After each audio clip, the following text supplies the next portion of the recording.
नमस्कार, आप देख रहे हैं द लोक नीति की खास पेशकश चुनावी स्पेशल।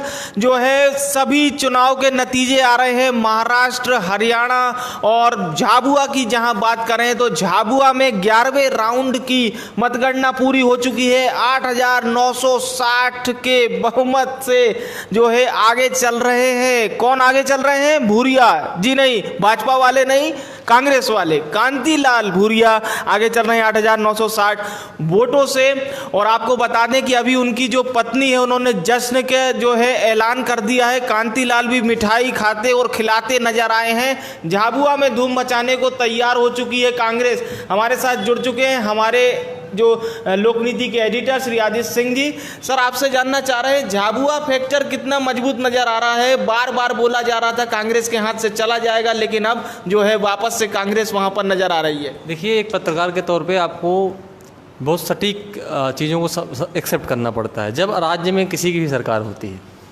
राज्य में जब सरकार आपकी है तो मशीनरी किसके हाथ में है? आपके हाथ में जी। इलेक्शन को लड़ना और जीतना इस देश में बिल्कुल फेयर नहीं है, फ्री फेयर इलेक्शन जी। कहीं ना कहीं मशीनरी मैनिपुलेशन में काम करती है, थोड़ा सा प्रो गवर्नमेंट होकर काम करती है, उसका फ़र्क दिखता है। 8,000 कोई बहुत बड़ा मतांतर नहीं होता विधानसभा के चुनाव में, है ना, पहली चीज़। और दूसरी चीज़, ये जो आप फैक्टर है ना, ये एक्चुअली में ये हार भाजपा के भूरिया की नहीं है। ये हार असल में भाजपा के उस जो है विचार की है जिसके लिए भाजपा लड़ रही है। शिवराज सिंह चौहान को लग रहा है कि फिर से मुख्यमंत्री हो जाएंगे, अभी तक प्रयास में थे। राकेश सिंह वहाँ पर जाकर पूरा डेरा डाले हुए थे कि राकेश सिंह को लग रहा था कि हम यहाँ गिरा ले जाएंगे, क्योंकि राकेश सिंह भी उसी तरह के सपने देख रहे हैं। आप देखिए ना, सोचिए ना कि इस समय मध्य प्रदेश में भारतीय जनता पार्टी के पास क्या नेतृत्व है जी। अगर भारतीय जनता पार्टी तो जोड़ तोड़ के राजनीति करके एमपी में सरकार बनाती है तो ऐसे स्थिति में कौन मुख्यमंत्री बनेगा? कैलाश विजयवर्गीय? आप बिल्कुल मत सोचिए। भार्गव, आप बिल्कुल मत सोचिए। इस समय अगर कोई सीनियर लीडर है जो अमित शाह के लॉबी का है, वो है राकेश सिंह। तो राकेश सिंह का पूरा दिमाग है कि उनको मुख्यमंत्री बनना है, लेकिन उसके लिए उनको सीट जीतनी पड़ती। अब कांग्रेस यहाँ से बहुमत में आ गई। ये तो हो गया बीजेपी फैक्टर। अब आइए कांग्रेस फैक्टर में। कांग्रेस में कई लोग इसमें चुनाव हारे हैं। ये भूरिया जीते नहीं, कांग्रेस के कई लोग चुनाव हारे हैं। मैं आपको बता दे रहा हूँ, कैबिनेट में बैठे बहुत सारे बड़े बड़े मंत्री अब लगाम में काम करेंगे, क्योंकि भूरिया, कांतिलाल भूरिया राहुल के लॉबी के आदमी हैं, सेंटर में मंत्री रहे हैं, सीनियर लीडर हैं। यहाँ पर मुख्यमंत्री के बाद दूसरे नंबर पर काम करेंगे। कोई भी मंत्रालय उनको दे दिया जाए, लेकिन वो मुख्यमंत्री के बाद सेकंड नंबर पे रहेंगे और उनके हस्तक्षेप भी ज़्यादा रहेंगे। इसलिए जो यहाँ पर ठाकुर लॉबी चल रही है एक पर्टिकुलर 3-4 मंत्रियों की, वो बंद हो जाएगी, और जो मनमानी चल रही है वो बंद हो जाएगी। और कमलनाथ को मुझे लगता है थोड़ी मजबूती मिलेगी इससे, क्योंकि कमलनाथ भी सेंटर से ही ड्रिवन है। बिल्कुल। तो जैसा कि आपने देखा कि कमलनाथ की लॉबी जो है और मजबूत होगी। और के लिए मैं आपको ऐड कर दूं कि हनी ट्रैपिंग के बाद जो भी मुद्दा आया था चुनाव से पहले, हनी ट्रैपिंग, जिसमें बीजेपी के कुछ लोगों को कमलनाथ ने बैकफुट पे किया, जो लोग सरकार में चाह रहे थे कि थोड़ा सा खरीद फरोख्त हो जाए, इधर आ जाए उधर आ जाए, वो लोग चुप हो गए, including Shivraj Singh Chouhan. Honey trap ऐसा एक का उन्होंने निकाला। उसके बाद जो लोग इधर के लोग थे, कांग्रेस के लोग थे, जो सिंधिया गुट के माने जाते हैं, जो लोग डिस्टर्ब करने की कोशिश कर रहे थे, कमलनाथ ने उनको भी चुप करा दिया। वो उनके पास हथियार आ गया, एक ये, और दूसरा कमलनाथ ने इसको भी जीत लिया। तो कमलनाथ ने शो कर दिया कि भाई, मैं राजीव गांधी के समय से, जवानी से, जब बाल मेरे काले थे और सफ़ेद, तब से राजनीति कर रहा हूँ। मैं सीनियर लीडर हूँ, मुझे अनुभव भी है, मैं केंद्र में रहा हूँ, मुझे आता है राजनीति करने। तो कमलनाथ ने इनको बताया कि तुम लोग इसलिए यहाँ पर हारते रहे थे क्योंकि तुम लोग बचपने में भी हो, तुम लोग इसलिए यहाँ पर हार रहे थे क्योंकि तुम लोगों को पॉलिटिक्स करने नहीं आती। अगर कांग्रेस यहाँ पर आई है, चाहे वो लोकसभा चुनाव का परफॉर्मेंस कैसा भी रहा हो, विधानसभा चुनाव से लेकर या उससे पहले से लेकर अभी तक कांग्रेस की जो एमपी में परफॉर्मेंस है, उसका क्रेडिट आप किसको देंगे? आप बताइए। बिल्कुल, कमलनाथ के अलावा किसी को नहीं दे सकते अभी तक। तो कमलनाथ डिजर्विंग कैंडिडेट हैं, वो बने रहेंगे। बिल्कुल। तो Jhabua is clear something for the Kamal Nath. चलिए, तो Jhabua is clear something for Kamal Nath. और कमलनाथ जो है अब वहाँ पर जो है कांग्रेस जीतती हुई भी अभी तक नजर आ रही है। 11वें राउंड की हमने आपको मतगणना बताई। 8,960 वोटों से कांतिलाल भूरिया आगे चल रहे हैं। रुख करते हैं हरियाणा का। हरियाणा का पसोपेश क्या कहता है? हरियाणा में जेजेपी के दुष्यंत चौटाला जो है किंग मेकर साबित होते हुए दिखाई दे रहे हैं। बहरहाल जेजेपी एक सीट पीछे हो गई है। 12 सीटों पर जहां आगे चल रही थी, तो 11 सीटों पर अब हो चुकी है। बीजेपी की बात करें तो 41 सीटों पर बीजेपी अभी जो है बढ़त बनाई हुई है। कांग्रेस 30 सीटों पर बढ़त बनाई हुई है। अन्य की बात करें तो 8 सीटों पर अन्य जो है बढ़त बनाए हुए हैं जेजेपी और दुष्यंत चौटाला। 9 महीने पहले पार्टी आती है जेजेपी, और दुष्यंत चौटाला किसी ने सोचा भी नहीं होगा कि इतने बड़े किंग मेकर की भूमिका निभाएंगे। नहीं, सबसे किसी भी राज्य में जब त्रिशंकु विधानसभाएं होती हैं, जी देखिए हर चीज़ को हम इसी परिप्रेक्ष्य में नहीं दे सकते कि चुनाव जीता और हारा कौन, या सरकार किसकी बनी। हमको थोड़ा सा इसको ब्रॉड परिप्रेक्ष्य में विवेक जी देखना होगा। आप सोचिए कि दुष्यंत चौटाला ने एक नई पार्टी बनाई। सबसे पहले तो इस पॉइंट पे मैं बात करना चाहूँगा, कभी भी जब त्रिशंकु विधानसभा किसी भी राज्य में होती है तो छोटे दल की भूमिकाएं बढ़ जाती हैं, और जब छोटे दल की भूमिकाएं बढ़ती हैं तो उनको तवज्जो मिलती है, यानी कि उनकी सप्लाई एंड डिमांड की जो थ्योरी है वो ज़्यादा हो जाती है, उनको ज़्यादा पे मिलता है अपने जो है समर्थन के बदले में। और वो पे मुख्यमंत्री के तौर पे, उप मुख्यमंत्री के तौर पे हमने इतिहास में इमरजेंसी के बाद से लेकर आज तक देखा है, चाहे लालू हों, चाहे वो हमारे यहाँ सपा बसपा हो, किसी भी तरह से अब सभी राज्यों में जो तीसरी पार्टी होती है महत्वपूर्ण भूमिका निभाई है जब इस तरह की स्थिति बनी है। आप ये देखिए, इसके साथ जब तीसरी पार्टी इमर्ज आती है, जिसको अब अभी तक कोई नहीं जान रहा था जेजेपी कौन है, जेजेपी का कोई जिक्र, एग्जिट पोल में जेजेपी का जिक्र ही नहीं था। यही चैनल जो दिखा रहे हैं कि जेजेपी किंग मेकर बन रही है, नारे दिखा रहे हैं, यही चैनल अभी 2 दिन पहले कुछ नहीं दिखा रहे थे। इनका रिसर्च कहाँ था? कोई सैंपल साइज नहीं है आपके पास। 10 लोगों से आप बात करके बोल दो कि एग्जिट पोल में ये जीत रहा है वो जीत रहा है, गलत बात है। आपका एक बार सही हो सकता है, 2 बार से, बार नहीं सही हो जाएगा। चाणक्य का 2014 में गलत हो गया था, पूरा गलत था। लेकिन तो आपको इस बात को समझना पड़ेगा। मैं जो इसमें ऐड करना चाहता हूँ कि एक पार्टी जब उसकी भूमिका बढ़ती है, कोई तीसरी पार्टी, नई पार्टी, जिसके बारे में ना तो मीडिया ना तो लोग पहले जिक्र कर रहे होते हैं, ना तो राजनीतिक गलियारे में चर्चा होती है, उसकी भूमिका बढ़ जाती है, अचानक से वो उस लेवल की पार्टी हो जाती है, और इस तरह से किसी भी राज्य को उसका तीसरा विकल्प मिल जाता है। अब हरियाणा के लिए अच्छा ये है कि हरियाणा के पास भी, जैसे कि उत्तर प्रदेश में है और राज्यों में है, हरियाणा के पास भी एक लोकल दल मिल गया है। अब वहाँ पर इन दोनों पार्टियों का जो गुटबाजी चल रही थी, कभी चौटाला फैमिली है तो कभी हुड्डा फैमिली है, तो कभी इधर बीजेपी से खट्टर साहब आ गए थे, तो ये जो 3-4 लोगों में पॉलिटिक्स हो रही थी, अब ये थोड़ा डिसेंट्रलाइज होगी। ये खूबसूरत पक्ष है डेमोक्रेसी का, और अब यहाँ पर डोमिनेशन थोड़ी सी बढ़ेगी। ठीक उसी तरह हमको इंतजार है कि मध्य प्रदेश में ऐसा कब होगा। बिल्कुल।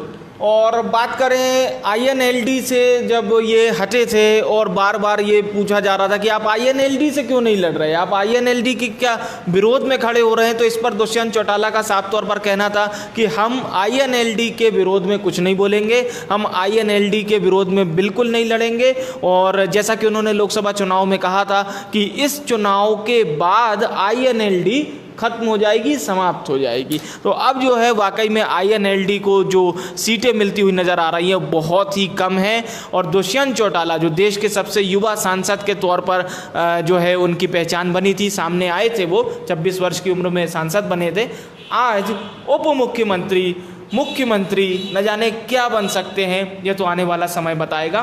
बहरहाल सर, आपसे जानना चाह रहे हैं कि आज अगर भाजपा दुष्यंत चौटाला को पेशकश करेगी तो किस पद के लिए करेगी?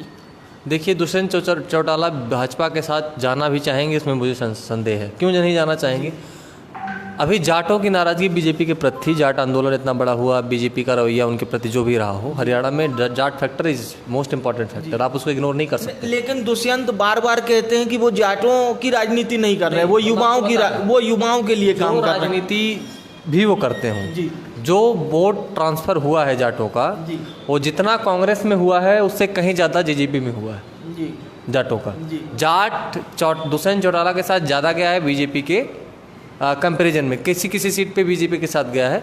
लेकिन आप ये जान लीजिए, जाटों का फ़ायदा जेजेपी को मिला है, और अभी की स्थिति में जाट जो को नाराज़ करना उसके लिए ठीक नहीं होगा, क्योंकि नई पार्टी है, वो बीजेपी के साथ शायद ही जाएँ। अगर जाते हैं तो मुझे लगता है कि वो एक रॉन्ग मूव ही होगी, पहली चीज़। दूसरी चीज़ ये है कि अभी का जो फिगर है 42 पे बीजेपी आगे चल रही है रुझानों में, 90 की 90 रुझान आ चुके हैं, 29 पे कांग्रेस आगे चल रही है, इसके अलावा 11 पे जो है जेजेपी आगे चल रही है, 8 पे अन्य आगे चल रही है।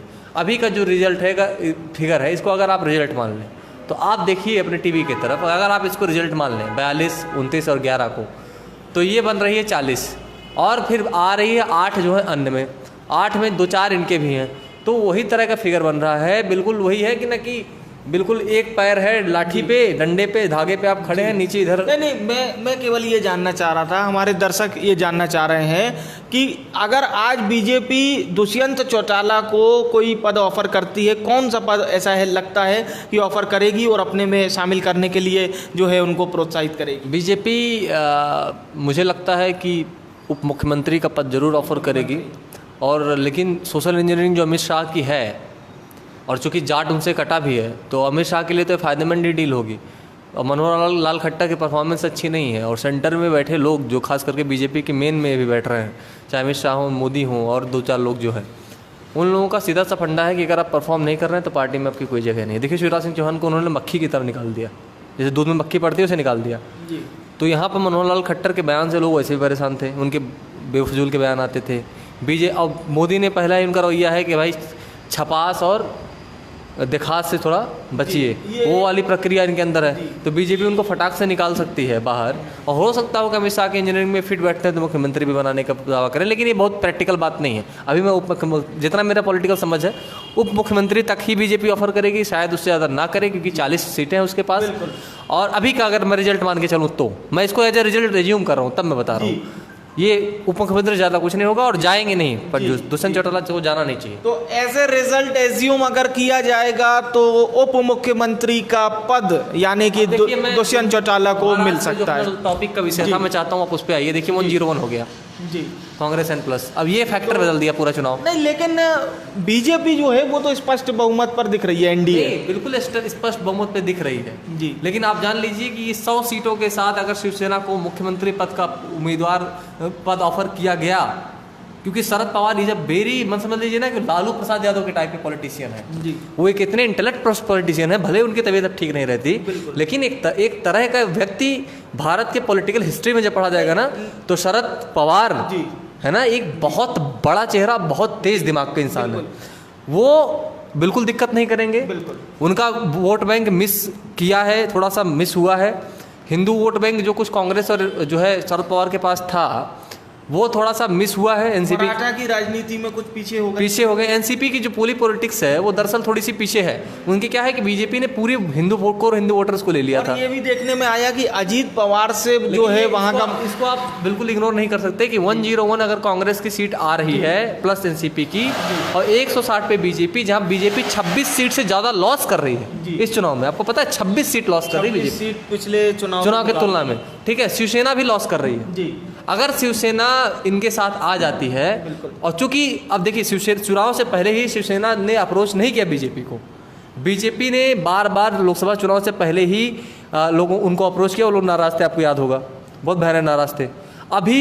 अभी मैं सुन रहा था संजय रावत का बयान, इतने तल्ख आवाज़ और इतने भयानक तेवर, बॉडी लैंग्वेज जो होती है चुनाव के रिजल्ट के पहले वाली, वो दिखा रहे हैं कि तमीज़ से रहिए नहीं तो हम निकल जाएंगे। अब यहाँ पर जो है बीजेपी में Shiv Sena will demand for the CM candidate, वो पक्का चीफ मिनिस्टर मांगेगी शिवसेना, क्योंकि एक टर्म आपने पूरा किया, एक टर्म हम पूरा करेंगे। अगर नहीं मानेगा तो मैं उधर चला जाऊंगा, वहाँ मेरे पास ऑप्शन है। अब यहाँ पर शिवसेना का मुख्यमंत्री बनना थोड़ा सा साफ हो रहा है, मैं ये कहने का प्रयास कर रहा हूँ।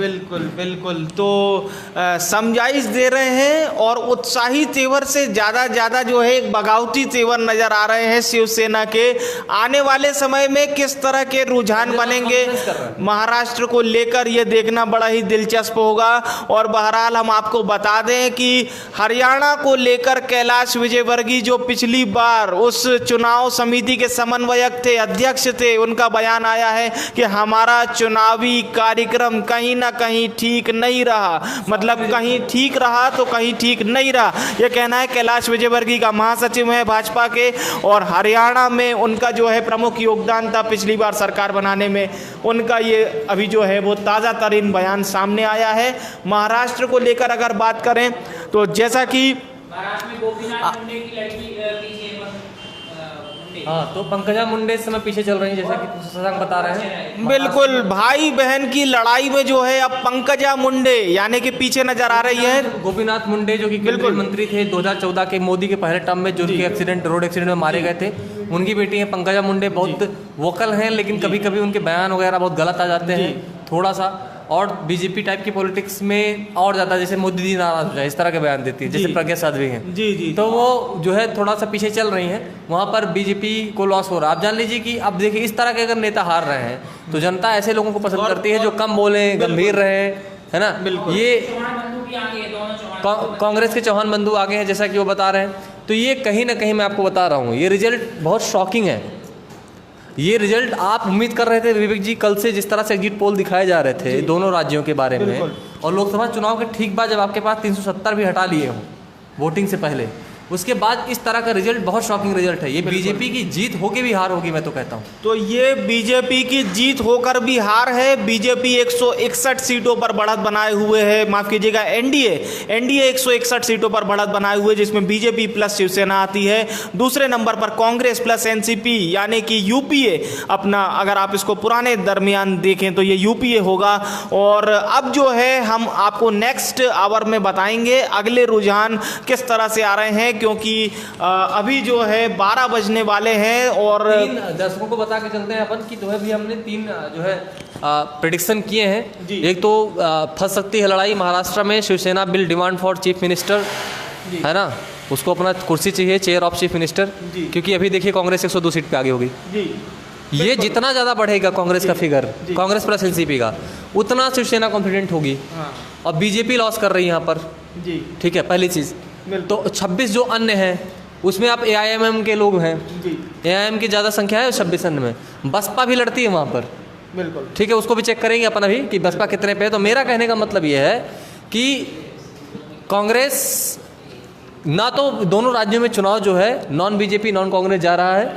एक तरफ हरियाणा में जहाँ जेजेपी किंग मेकर हो रही है, कुछ अच्छा हो सकता है उसके लिए, वहीं दूसरी तरफ शिवसेना के लिए और जो है महाराष्ट्र में कुछ अच्छा होने जा रहा है। ये संकेत ये रिजल्ट से दिख रहा है। तो शिवसेना के लिए कुछ अच्छा होता हुआ नजर आ रहा है। बहरहाल बीजेपी की धड़कनें धीरे धीरे बढ़ रही हैं।